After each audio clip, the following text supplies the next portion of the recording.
episode contains graphic descriptions of crime and criminal activity.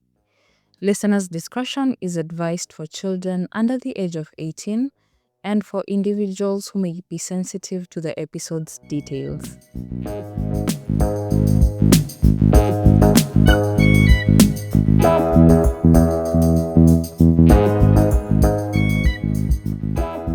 Hello and welcome to this week's episode of Krime KE podcasts. My good name is Ajuma and I am a human rights journalist from Kenya. This week we get into the murder of 31-year-old Margaret Mbitu. Margaret was a healthcare worker based in a town called Whitman in Massachusetts, USA. And this story starts in the United States to Kenya and then back to the United States. This story is a reminder that no matter how far you run, you can never really outrun justice, which I hope that Margaret gets for her murder in this case.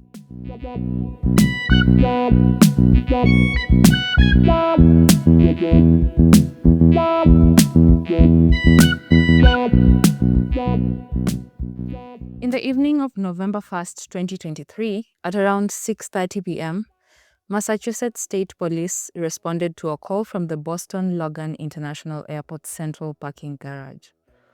The police were informed that a woman's body had been found inside the garage in a white 2013 Toyota Venza SUV. Her body was found in the front seat, facing down, and the seat had been reclined.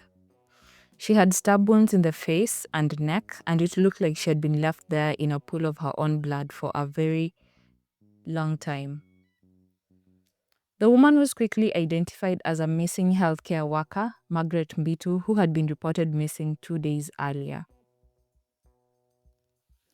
Margaret had been last seen leaving her workplace in the evening of October 30th, 2023 at around 11 p.m.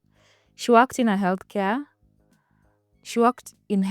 at a nonprofit organization that empowers individuals with developmental abilities and mental and behavioral challenges. Margaret did not make it home that night.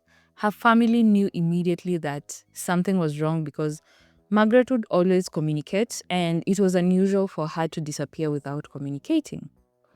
After searching for her in hospitals to ensure that she had not gotten into an accident or admitted, they filed a missing persons report and immediately started publishing flyers with her face and name with the tag missing. Now, her missing persons case was immediately upgraded to a homicide investigation after the discovery of her stabbed body at the airport garage, and even the FBI was involved. And all the roads seemed to lead to one person, Kevin Adam Kinyanjui Kang'ethe. Some sources describe him as her boyfriend, others say that he was her ex-boyfriend. Now, surveillance footage at the airport parking garage where Margaret's body was found showed Kevin parking the vehicle on 31st November 2023, and he walked out of the garage and headed into Terminal E of the airport. This was actually the departures terminal, and he went ahead and boarded a flight to Nairobi, leaving behind his life in the United States. According to the FBI, all the evidence pointed to the fact that Kevin was fleeing the US because he had renounced his American citizenship, and he had just bought a one-way ticket to Nairobi, which to them translated to that he was not planning on ever returning to the United States after what he had allegedly done. 2 days after Margaret's body was found on November 3rd, the FBI sought a federal warrant of arrest for Kevin, charging him with unlawful flight to avoid prosecution. The FBI contacted the DCI in Kenya, and they started working together to bring Kevin to justice for Margaret's murder. Another warrant of arrest was issued in Kenya for Kevin. Now, unfortunately for Kevin, and good news for the FBI, Kenya has an extradition treaty with the United States, meaning that they have a legal pathway to bringing him back to the United States for prosecution. The thing is, though, Kevin was a citizen of both the United States and Kenya. If he had kept his United States citizenship when he left America, then the US could have just said, this criminal is our citizen and he would have been deported back or something. They wouldn't need to go through the formal extradition process to send him back. But because he renounced his US citizenship before leaving, Kenyan authorities had to arrest him first, then bring him before a court for an extradition hearing before he could be handed over to the United States for prosecution for his crimes. Now, Kevin stayed on the run in Kenya for more than 2 months before he was arrested while living at a nightclub in Parklands, Nairobi on January 29th, 2024. During his arrest, he was found with Margaret's driving license, her Bank of America debit card, and a Visa card. He was held at Muthaiga Police Station as the Office of the Director of Public Prosecutions worked to secure his extradition. Kevin attempted to escape justice again while in the custody of the Kenyan police. And I'm saying attempt because even though he got away, it did not last very long.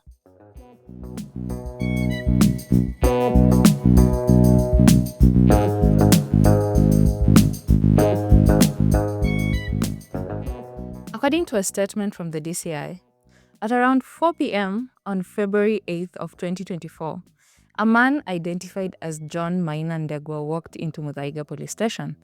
He told the officers that he was Kevin's personal lawyer and asked to speak to him privately. The officers say that they left them alone for a while before they saw Kevin running out of the station and leaving the so-called lawyer behind. Now, according to the officers, he was seen getting into a matatu on Thika Road and he actually managed to get away. His escape drew a lot of media attention, and the lawyer and the 4 police officers who were on duty at the time at Muthaiga Police Station when he got away were arrested and questioned. Now, his escape started another manhunt that would see police track him through his phone signals across at least 3 counties in Kenya, including Machakos and Kiambu. Now, it turns out Kevin was hiding out at their family's farm in Ngong, where he lived in a small house made of iron sheets. Now, it was actually Kevin's cousin who tipped police off about his whereabouts on February 13th, which was just 6 days after he escaped from Muthaiga. According to the cousin, who spoke to the media anonymously, he decided to call the police because he felt that Kevin's escape was putting their family in trouble, and he also wanted him to get justice for Mbitu's murder because he knew Mbitu and he had interacted with her on several occasions, and generally, murder was not a good thing, and if someone murders someone, they need to get justice. Now, he said that when Kevin went to visit him on the evening of February 13th, he saw it as a chance to do the right thing. The cousin said that when Kevin showed up at his door, he appeared very shaken and worried, but he avoided talking about his escape. The cousin offered him a smoke to stall him as he alerted the police to come and pick him up, which they actually did successfully. Now, after his second arrest, he was taken to Industrial Area Remand Prison, where he stayed as he awaited his extradition back to the United States. The Director of Public Prosecutions managed to secure his extradition months later, in September 2024, when the High Court of Kenya determined that the evidence presented met the legal criteria for his extradition. He was extradited back to the United States on Saturday, 1st September 2024, inside a jet operated by the FBI. FBI special agents and a Massachusetts state trooper flew with him from Nairobi, and they arrived at the Boston Logan International Airport that Saturday night, where he was immediately handed over to the custody of the Massachusetts State Police. Kevin was arraigned on the charge of first-degree murder on September 3rd, 2024. That is more than 10 months after he fled the United States. He appeared before the judge at the Suffolk Superior Court in Boston, and the prosecution laid out the allegation.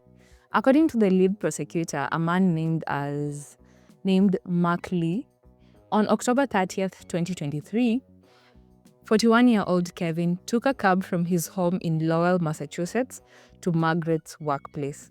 When he arrived there, he met Margaret leaving her job, and they got into her car, which was actually registered under Kevin's name, and they drove away.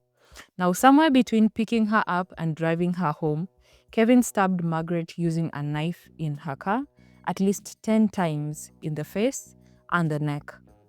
He then drove around different locations in Lowell, Massachusetts and its neighborhood, with Margaret's body in the car for at least 30 hours as he was looking for a place to dispose of her body. Now, in those 30 hours before Margaret was found, the car was seen parked at his residence at least 4 times, just going and coming. At this time, Kevin would also answer calls from Margaret's family members and colleagues using Margaret's phone, and he would tell them that the reason why he was using her phone was because she was injured and she could not answer her phone. He would then discard her phone in a dumpster in Chelsea, Massachusetts, where investigators tracked the signals and collected surveillance footage. After disposing of her phone, he drove to the garage at the Boston Logan International Airport, where he abandoned the car with Margaret's body inside. Now, according to the lead prosecutor, Mark Lee, Kevin left Margaret lying face down in the reclined front seat of a heavily tinted car from the moment of her death until she was found many hours later. He said that at the garage, Kevin covered her body with bags and random items to make it difficult for people to find her before he took a plane and flew to Nairobi. Margaret was found with 10 wounds to her face and neck, including fatal cuts to her carotid and jugular. Kevin pleaded not guilty to all the accusations against him, but the court actually denied him bail because 1, the severity of the charges against him, and 2, he was also considered a flight risk. I mean, any chance that he got to run, he took it, even while he was in Kenya, so he actually could not be trusted to be set free on bail. Outside of the court, after Kevin's arraignment, Margaret's family spoke up for the first time, reminding the public that Margaret was more than a murder victim. Now, Margaret was the last born in her family. She was raised in Massachusetts by Kenyan immigrant parents, and she was loved by her family and the community she served in Whitman.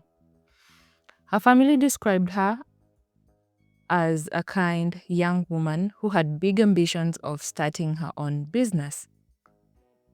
They remembered her for her generosity and her kind smile, and they say that the arraignment gave them hope that they would get justice for Margaret's murder eventually. Now, the charges against Kevin carry a sentence of life without the possibility of parole if found guilty in the state of Massachusetts. Margaret's cousins say that Kevin was a coward for his actions, and she said the family would keep fighting until he was behind bars. Now, according to Margaret's friends, the relationship between Kevin and Margaret was complicated. The relationship was marred by reports of domestic violence, and Margaret had actually been trying to end the relationship just before she died. Margaret's funeral was held on November 13th, 2023 in Weymouth, Massachusetts, and she was buried at Cellerbrook Cemetery in St. Whitman, Massachusetts, where her family lived and where she also served the community in healthcare. The case against Kevin is still ongoing, and I will provide an update as soon as it is available.